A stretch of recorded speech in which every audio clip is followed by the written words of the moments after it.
Hello, I'm Martijn Graat and this is Does Logistics Matter? A podcast on trends and innovations in supply chain and logistics.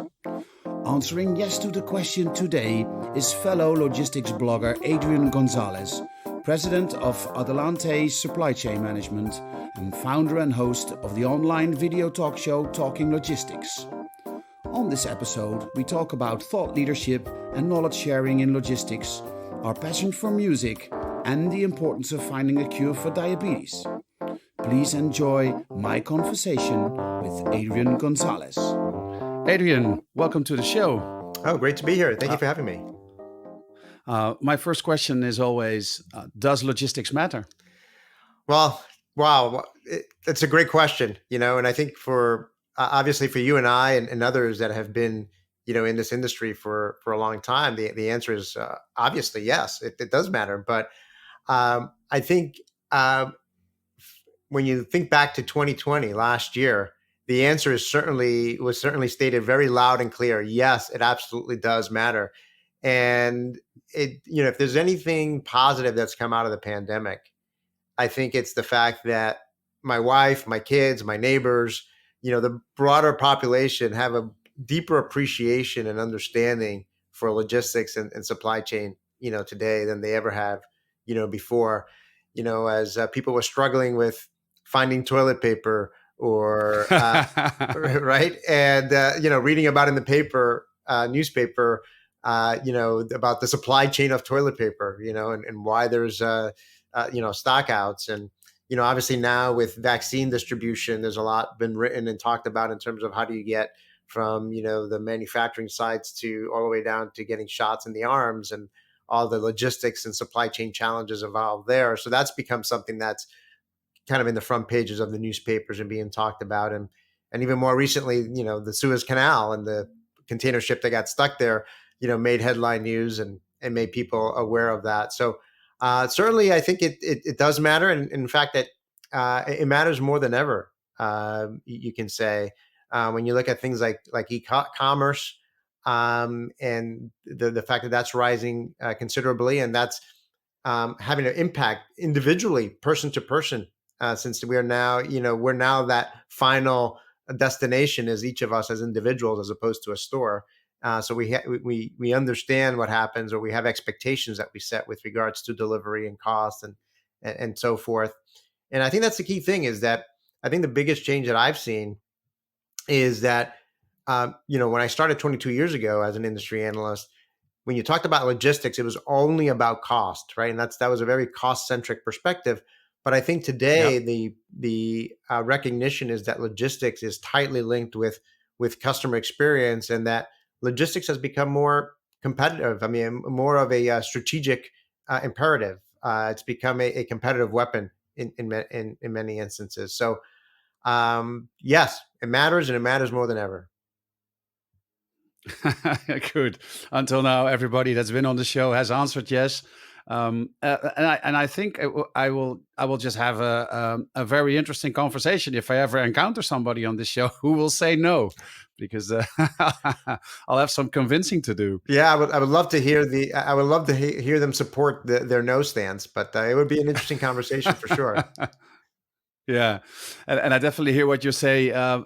Actually, obviously, in the Netherlands, we're vaccinating as well. It's not going at the speed that we would like to see, but in here, actually, some logistics professionals from leading logistics service providers and e-commerce, Dutch e-commerce companies have actually helped our government to improve the logistics in these testing and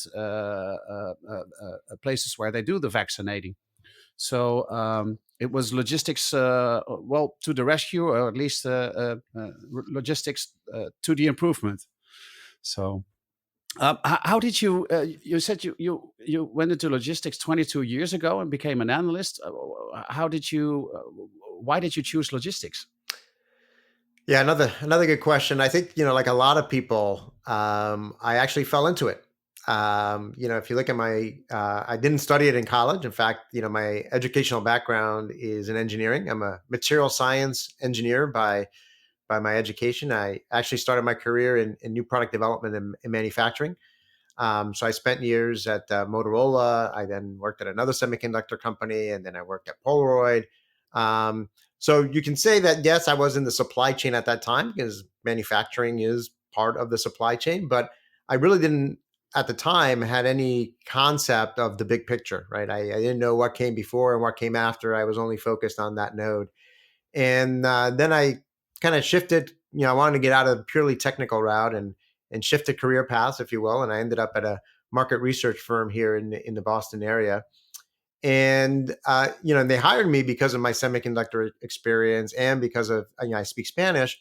So the thinking was that I would help them grow their practice, their research practice in semiconductors and in Latin America. But when I showed up to work the very first day, they said, Adrian, we're going to have you do a market research study on transportation management systems. And I kind of looked at them confused. I'm like, well, what is a transportation management system? I thought I was going to be doing work in semiconductors research and so forth. And they said, well, yes, but as a way to train you on how we do research here, we figured we've got a need right now to do a study here in TMS. And so anyway, I did that research and I did a good job at it, and I learned a lot.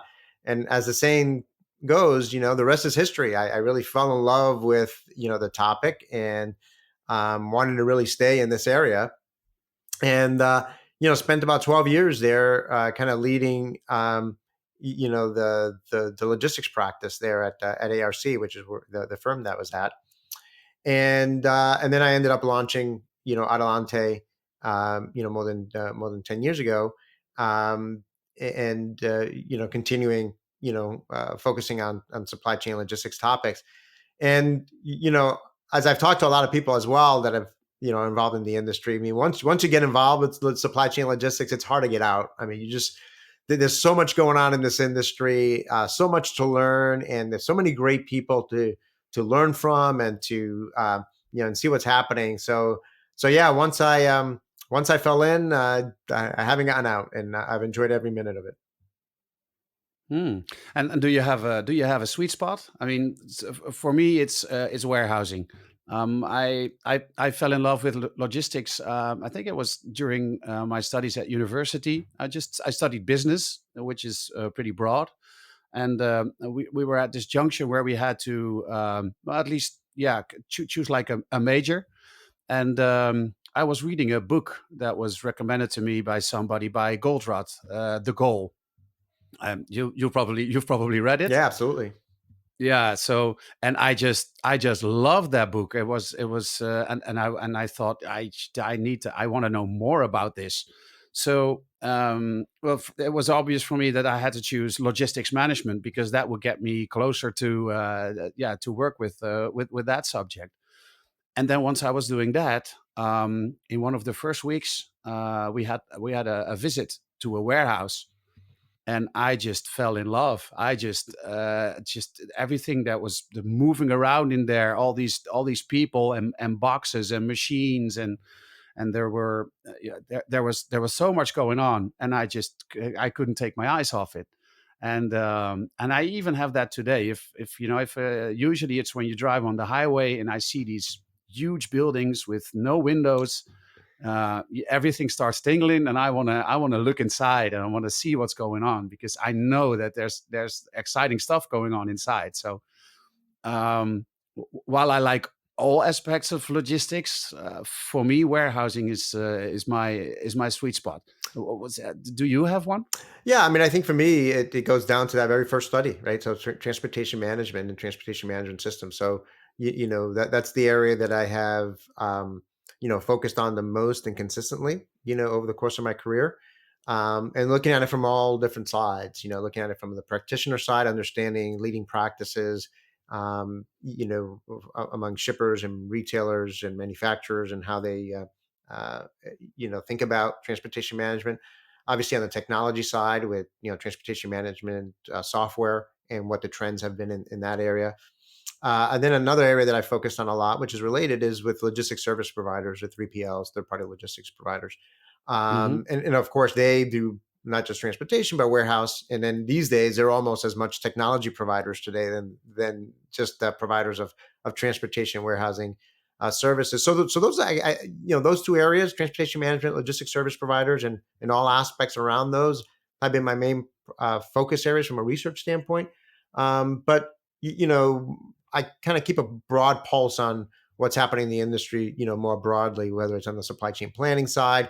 Obviously, so much going on the technology front today with, AI and machine learning and robotics and, again, so much going on in this industry. So I try to keep a broad pulse on what's happening across the board in the industry. But, I go the deepest in transportation management and third-party logistics. Have you ever driven a truck, a semi? I have not. No, no. That would certainly be an experience, and but no, not something I have had the pleasure of doing. Okay. I can tell you that it is absolutely an experience. The Traton company, which is the trucking the trucking department or the trucking division of Volkswagen, they do brands like Scania.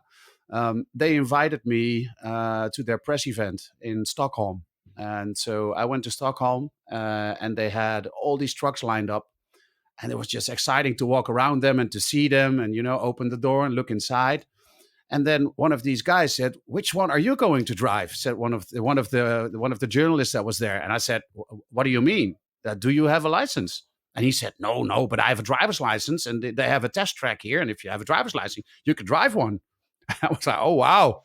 So I actually drove a small electric truck, and I drove a huge American truck, the one which I love them. If you see every time I'm in the US and I drive, I love looking at these huge trucks with these big noses. I actually drove one with a trailer, with a full trailer attached, and I think for about 5 or 10 minutes on their test track, and it was it was quite the experience. I can recommend it. I'm sure it gave you a deeper appreciation for the men and women who drive those for a living, day in and day out. And it's one thing to drive it on a test track, but when you're driving, Oh yeah, I just drove straight and some bends. Yeah. But I just imagine parking it against a dock at a warehouse, right, or in bad weather or in traffic or whatever the case might be. I mean, Yeah. I had a hard time just driving my minivan when I had when my kids were smaller. Navigating that was big enough, but Yeah. yeah, no, quite an experience. I'm sure it was for you. Yeah, and so one of the things that you were quite active with when you were at ARC is with blogging. Were you the one that started that? So back in 2009, I launched the first blog, which was Logistics Viewpoints, while I was there, Yeah, which is still active. Once I left, they maintain that, and they've got some great folks that are maintaining that blog. But yeah, so that was that was way back in almost seems like a lifetime ago, back in 2009, where blogging at the time was not very common, at least not in this industry. I think there were just a few of us that were doing it. Certainly even at that time, many of the software vendors and the logistics service providers didn't really have blogs of their own, which is hard to think about, because when you fast forward to today, it's almost it's almost a requirement that you have some kind of a blog, on your website today, and use it as a vehicle to showcase your thought leadership and your insights in what's happening yeah. in the industry. But yeah, 2009 was kind of when I first started got involved with blogging. So why? What made you start it? Yeah, good, Do you remember? good question. Yes, I mean, I think I've always loved to write. Since high school, I've dabbled in poetry and creative writing, and so it's one of my passions is writing. So I saw blogging as a way to kind of marry my interest and love of writing with my work, and try find a way to bring those two things together. So blogging in many ways is a way to kind of exercise my writing skills. And back in 2009, when we launched that blog, um, I was the main writer for it, early on, and I would write five blog posts a week: Monday, Tuesday, Wednesday, Thursday, Friday. And Wow. it became it was a challenge, but it was a fun challenge, right? To try to think about something new and different, and and and and again, it became a vehicle for me to kind of just exercise and get myself in the habit of writing. Um, and that's continued. And I think the other key piece is that I saw the blogging medium as a great way for peer-to-peer learning, and the sharing of knowledge and Yeah. information, because I think in this industry, supply chain logistics, it's changing so much so rapidly, that peer-to-peer learning is really the most efficient way to learn in this industry. So when I used to teach in the executive MBA program at Northeastern University, and I would ask the students, I said, if you were to write a supply chain or logistics textbook, what do you think its shelf life would be today? You know, and I Yeah. think most students, I think the consensus was maybe 2 years, right? Because again, certainly there's some fundamentals of supply chain management and logistics that are constant. Economic order quantity and things like that. Some of the Yeah. really foundational stuff.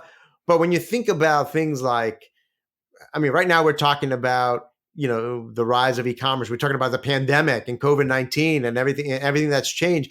I mean, we weren't writing and talking about this. If I had written a textbook in 2019 or 2018, it would be very different than if I were writing a textbook today, because today I'll be writing about the pandemic and how that's, how the rise of e-commerce has changed things. And now you're introducing contactless delivery and, so on and so forth, right? All these things that are now, top of mind. And who knows, if I write a book today, maybe 2 years from now, 3 years from now, there'll be things that we're not even thinking about or talking about today. So to me, blogging is a way, it's almost like writing a book, a never-ending book, and that you're keeping pace with what's happening, Oh, in the nice. industry. And it's a way to, not only for me as a writer to share my thoughts and perceptions of what's happening in the market, but for others through comments and sharing and everything else to participate in that conversation as well.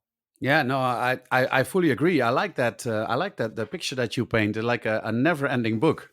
Yeah, and what I found is that you write things today, or I've written things a few years ago, and then something happens. Like here in Europe, we had Brexit, and then suddenly the interest in one of the articles that you wrote like a few years ago suddenly is hot again, and everybody's reading it. So it's also because it's on the internet, and it doesn't have to go away. It can be found again, and I really like that part as well. Yeah, no, that's a great point too. I mean, often I point back to things I wrote a few years back as, either to uh, showcase some kind of trend that's been happening for a while, or as you said, it will all of a sudden reemerge, right? So if I wrote something on risk, for example, if I wrote something on risk management 4 or 5 years ago and talked about some leading practices in risk management, well, now because of the pandemic, risk management and resilience is hot again, right? And Yeah, so while the circumstances might be different now, we're talking about pandemic and all that. The underlying leading practices really are still valid today. So some of the stuff that might have been written 5, 6, 7 years ago still applies today, and from that perspective, and to be able to recall that and re-highlight that, I think is important as well. yeah. No, I've been a fan of your writing for a long time. I actually I started my blog. Yeah, maybe saying because of you is maybe a bit much, but definitely heavily inspired by your work. I think I joined Twitter first. I think that was in 2010, and I started just tweeting news and interesting stuff that I came across on the internet, and then and then I gained an amazing amount of followers really fast, and I was amazed by that. And then it was my wife who was at that time much more into social media and everything that was happening online. Um, She was working for Heineken at the time, and Heineken was moving into all sorts of business. I think was the term then. And then and she said like, well, why don't you start writing stuff as well? I mean, you have more to tell than fits in a tweet. And I was like, well, why don't I? And I just started. And and I'd been following your writing, I guess for almost a year or something. So I think in the beginning, in terms of style and topics, I think I borrowed from you quite a few times. It was really nice, and I liked the personal style that you the how do I say this, the personal stuff that you put in there as well. It was especially your weekly overview. I think now you call it Above the Fold, Right. and you used to do This Week in Logistics, and it always started with like something from your life, something that was going on, whether it was something profound or whether it was shoveling snow. So I just love that approach. Well, Martin, thank you for the kind feedback. I appreciate that, and certainly I've been following you as well, and I think that's the neat thing about this community, right? That and part of social networking is to be able to listen to the different voices out there and different perspectives, and Yeah. so certainly I've followed your work as well, and obviously I come from a very U.S. centric perspective.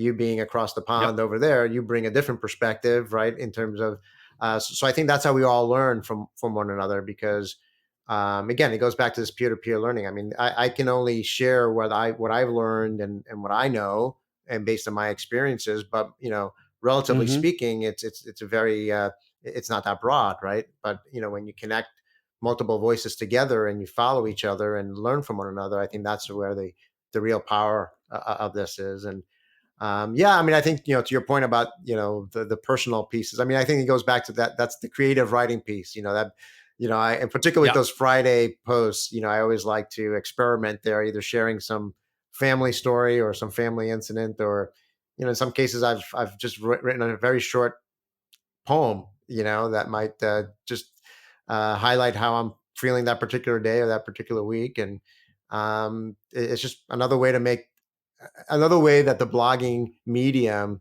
makes it more personal, and helps you connect with readers and followers and the community. Yeah, one of the first articles that I was, or yeah, blog posts that I was really proud of on Logistics Matter was because of this personal thing that you were doing. I was at the daycare center, dropping off my kids, and I noticed that everything was in bins and everything was labeled, and and everything like the diaper drawer, but also the toys, and I just thought, hey, this is lean, and I wrote this quick a blog post about the positive effects of lean on an operation like a daycare center, but obviously also on an operation like a warehousing. So yeah, that's just I just this popped into my mind while we were talking about this right now. So where do you find the inspiration for your blogs? Yeah, well, I mean, your daycare example is a great one there. I mean, I think when you're always thinking about supply chain and logistics, you can see it everywhere and in our own personal lives. So Yeah. so sometimes it's just from personal experiences, right? And things that we see when we go out shopping, or we're out with our kids, or whatever the case might be, and you can make that connection between something that's in the everyday to something that's happening in the logistics world, and trying to bring those two together. So um, the fact is that there's so much happening in this industry, on so many different fronts, right? There's a lot happening on the technology front. There's a lot happening on the regulations front, a lot happening on the Yep. services front. I mean, in many ways, there is no lack of inspiration. I mean, there's just so much out there that the challenge really becomes, I mean, what do you focus on? So Yep. you referenced the Friday news roundups, which we call Above the Fold. Every Friday, I probably highlight or include about 10, sometimes more, news items, and I may comment on one or two of them, but Yeah. um, but again, I mean, it's a lot that happens every week. It could be a merger or acquisition. It could be someone deploying some new technology or release some new technology. It could be, again, something like Brexit. What the impact would be. So again, I think that's where a lot of the topics or ideas come from, is from just seeing the news and what's happening out there. And then also from conversations, conversations you and I are having right now might spark some ideas. Yeah. In my role as an industry analyst, and I get to speak with a lot of technology companies. I get to speak to a lot of users, shippers. I get to talk to a lot of 3PLs and investors. So all of those conversations, spark a lot of ideas. And again, I learn a lot from those conversations. And sometimes someone will say something or ask me a question that I hadn't thought about, and my answer is, gosh, that's a good question. I don't really know. And then that says, well, after I hang up the phone, I said, well, let me look into it. And then maybe that might ultimately, turn into a blog post as I, go out and try to learn about this particular topic that I didn't really know much about based on that question that I was asked. So Yeah. inspiration comes from many different places. Yeah, those are my favorites. The question that you don't know the answer to and then have to dive into to find out. Yeah, definitely. Yeah. I think questions are questions that people ask or that you ask yourself are those are an important and really easy way to find new subjects to write about. Yeah, and it could be never ending, right? Because you have that initial question, and then you start looking into it, and then more questions arise as you start diving into it, and Yeah. and then next thing you know, you're on this journey. Yeah, for sure. You one of the other things that I noticed when I read your blogs, and especially the Above the Fold one, is you always end with the song of the week. Now, I'm an absolute music buff. I love music. If it's I mean, we're having a conversation now, so I can't play music. But if we weren't having a conversation, there would be music playing in the background with me. So, do you have that same thing, Yeah, or? no, absolutely. I mean, I love music as well, and I think that's true for many, many folks. And I like all sorts of music. I'm Cuban American, so my family came from Cuba, so I obviously Latin jazz, Celia Cruz Nice. and salsa, merengue, all that. I love that kind of music. But I'm especially fond of '80s new wave, music, Yeah, right? So, you know, I've noticed that. yes, Depeche Mode, New Order, REM, In Excess, Pet Shop Boys, that's really, I could probably name all the songs that came out in the '80s from all those different types of bands. But the role of music in my life, I think, is similar to the role of music in movies, right? It's really like the soundtrack of Hmm. of my life, and it's not just the music, but the lyrics too, right? I mean, they take you back to Yeah. certain time periods in your life, or they help you deal with certain situations, where you might be, need some motivation, or you're dealing with a tough situation. And I think, like a lot of music, like a lot for a lot of people, you listen to a song and it helps you think through it or make you feel better, or whatever the case might be. So yeah, so every Friday when I share the song of the week, why that song? Well, it might be a song that I, remembered and had been listening to all week and Hmm. can't get it out of my head. Or it might be a new song that I heard for the first time that week that I really like and want to share it with folks. And again, it just becomes another way. We talked about earlier about sharing stories. This becomes another way for me to, connect with the people that read and follow me. And I mean, I can't tell you the number of times I've gotten an email from someone that says, "Hey, Adrian, thank you for, this week's song of the week by Oingo Boingo. I hadn't heard that song in years, and it brought me back to my college days or whatever. And, thanks for reintroducing me to them or whatever." So again, sometimes that's what makes the connection. And I'm always happy to get that kind of response. Yeah, nice. Yeah, I mean, I do some writing for companies that are active in the supply chain and logistics industry. I ghostwrite some blogs, and then if I can, I usually sneak in a song title or two somewhere in the article, or a musical reference that not that that people would absolutely immediately recognize, but those that really know their stuff, they will smile and go like, "Hey, is he referring to the Beatles here, or is this what's he doing?" So I kind of, yeah, I that's why I love how you put music in there as well. Um, there's something else that I wanted to talk to you about, and it's one of the things actually that I first read about in one of your personal intros, in one of your blogs, and you wrote about a day where you had to go to the hospital with your daughter, and she was diagnosed with type 1 diabetes. I myself was diagnosed with type 1 diabetes when I was 23.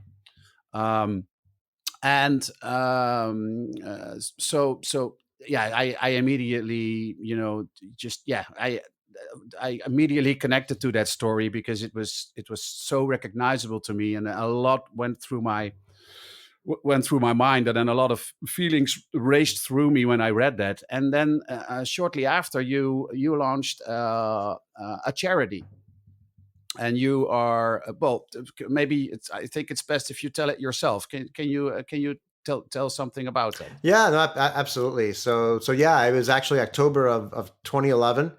Um, I was actually at the CSCMP conference in Philadelphia, um, when my wife called me because my daughter um, wasn't feeling too well, so she had taken her to the doctor, and yeah, so we found out that night. The call came back, and she was diagnosed with type 1 diabetes, and at that moment, neither of us had any idea what type 1 diabetes was. We had never heard of it. I mean, we had heard of Yeah. diabetes in general, but not type 1. And as you well know, living with it, it's very different than type 2 diabetes, which is the more common form.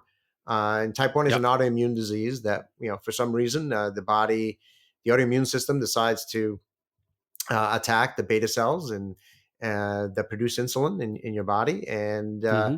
and then you become insulin dependent. So that was back in October of 2011 when she was 11 years old. She'll be 21 this coming August. So she's been They grow up so they fast, do, right? they do, and knock on wood, she's healthy, and but it's a day to day challenge, as you well know, and Yeah, I um, know. uh, uh, so a lot of focus has been on, not only obviously helping to try to find a cure, but also on investing in new technologies and treatments to make living with type 1 diabetes, easier. So as I was Yeah. thinking about, well, what can I do, right? Now this became, something that touched us personally, and what can we do in this effort? So back in 2016, I sometimes get my crazy ideas when I'm out cross country skiing, and that's how I thought about talking logistics in terms of how crazy would it be to launch a video talk show on supply chain logistics. So similarly, I thought about, well, what if I created a logistics cycling team, and that would benefit JDRF, which is one of the main charities that supports type 1 diabetes research. And Hmm. so we kicked that off in 2016, and I became the logistics leaders for T1D cycling team. And we got some team sponsors, for that. And all the money goes to JDRF in support of T1D research. And so we've been doing that now since 2016. We've raised almost $225,000 since 2016 for JDRF. Cool. And yeah, so it's great. So it's a great way, and again, another avenue of creating community. Uh, you know, to my surprise, there are many folks in the supply chain logistics industry who love to cycle, whether they're very serious cyclists or they just like to go out for a nice bike ride. And we welcome them all as part of the team. And historically, pre-pandemic, JDRF would have in-person events that we would meet at and Yeah. cycle. Usually, the goal being to cycle a century, 100 miles. Um, last year and this year it'll be more virtual, so everyone will be doing it on their own. But it's our way of raising funds for JDRF while also having fun as a team, cycling and in doing something that we all enjoy to do. Yeah, well, great. I wanted to, I wanted to share that cause with the audience and the fact that you do that because, well, it's well, it's about a cure for type 1 diabetes. So I'm, I support that. Yeah, no, It'd be great if we find it. yeah. I mean, I think it's been, we've certainly made in the past 10 years since I've obviously been involved. Again, like I went from knowing nothing about type 1 diabetes to now being very involved. In fact, I'm actually on the board of directors here at the local chapter of JDRF. Okay. And, a lot of great progress has been made over the past 10 years since I've been involved. But there's still so much more work to do. And, the unfortunate thing about anything medical related, and we see that with, the pandemic right now, is that it takes a lot of money Yeah. to do research and to get through regulatory approval for any kind of medicines or drugs or devices or anything like that. And so even though we've made a lot of progress, there's still a lot more progress to go. And in order to get there, money's needed. So, like I said, I'll keep pedaling for as long as I can and try to keep raising money. And hopefully in my lifetime, we'll be able to see a cure and, for you and my daughter and all those who are living with, type 1 diabetes. Yeah, and it's not a bad way to raise money. I mean, I have a racing bike myself, and I love riding it. So Martin, So you're not officially part of the team. So I think that's going to have to change after this conversation. I guess it will have to. Yeah. So are there non-US team members? I am afraid that there will always be virtual, or at least the chances of me riding a century in the US is not very big. We don't have any, right, until now we haven't had any outside the US team members. But yes, One has to be the first, right? but you can be the first, right? And then what we're doing right now is, again, because of the current environment, is everyone is posting their mileage or just sharing what they're writing. Obviously now with technology such as, and talking about social networking, you look at things like Strava, right, which is Oh yeah. so we're tracking everybody's miles via Strava. So again, the idea is to if you're out there riding anyway, be part of the team and help raise some funds along the way and set your own personal challenges. So I haven't announced it yet, but I'll announce it here first. My challenge this year is to do 5 centuries, between June and October. So usually I do one. Last year I did 2. Mm-hmm. Originally I had thought of doing 10 centuries. And then my wife talked me out of it because she thought that's a lot and a lot of time, writing. So I said, okay, I'll trim it down to 5 centuries. So my goal is to do 1 century ride every month in June, July, August, September, and October. And again, that's my personal challenge, and that's what I'm going to be working towards, this summer and along the way, raising funds along with it. Nice. Okay. Yeah, no, it's a great idea.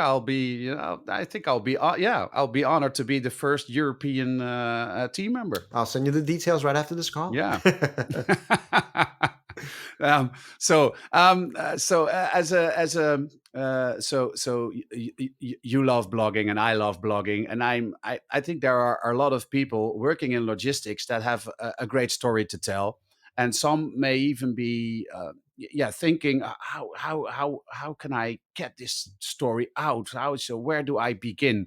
Do you have some advice or encouragement for people that want to start writing or sharing their logistics or supply chain stories? Yeah, sure. I mean, I think I guess I'll just borrow the old Nike tagline, just do it. Right. I mean, I think that, Yeah. like anything else, there's always, so you could come up with so many excuses not to do it. Right. Oh, I don't have the time. Will people care what I have to say? I'm not that good of a writer. The list goes on of all possible excuses. Right. And I don't know what to write about. Oh yeah. So you can psych yourself out from doing it. And the key thing is you just do it. Like I mentioned, when I first started, I was writing every day, so I would write 5 blog posts a week. maybe 1 out of the 5 were probably good or interesting, right? But just getting into the Mhm. habit of just sharing some vignette or some perspective, I think is important. So it doesn't have to be like you have to sit down and write a novel. It could just be a couple of paragraphs, and it could be based on, hey, I had an interesting conversation with one of my colleagues yesterday. We were talking about X, and that got me thinking, why don't we do this? And I think part of the challenge is because historically we've been doing this, this, and this. And I think in order for it to change, we have to do this, this, and this. What do you think? Publish, Yeah. right? Paragraph, something, like we talked about, what triggers or what inspires you. It could be a question, it could be something you're seeing, it could be your perspective on what's happening in the marketplace. And then, putting out an invitation for others to share their stories or their question, their thoughts with you as well. And I think, like anything else, the first time you may ride a bike, you may fall down and get frustrated or whatever. But over time, you'll get the hang of it. And I think the more you write, you start out, and then a week goes by, 2 weeks goes by, 3 weeks goes by, and then you'll get into a good cadence. And then ultimately you'll find your voice. You'll find your unique approach to to writing. And I think the key thing is, again, finding that voice. What is that voice? And to tell stories. We've talked about it throughout the conversation here.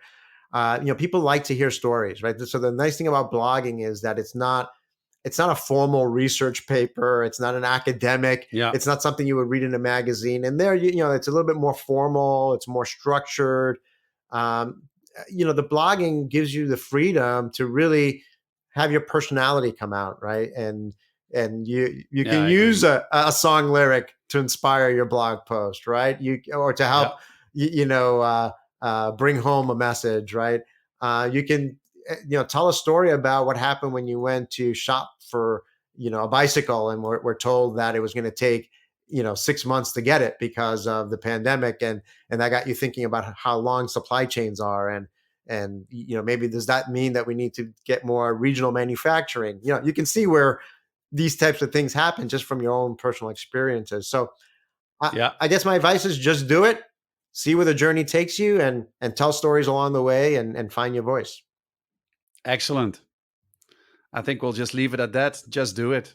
Excellent. Thank you very much, Adrian, for this conversation. It was I had a lot of fun. Great. Well, Martin, thank you for inviting me. And like I said, I've enjoyed your work as well over the years, and I'm glad that you reached out, and we actually had the chance to speak live and share our thoughts and experiences together here today. I guess I'll virtually see you out on the road. Absolutely. This podcast was a joint effort by Logistics Matter and Talking Logistics.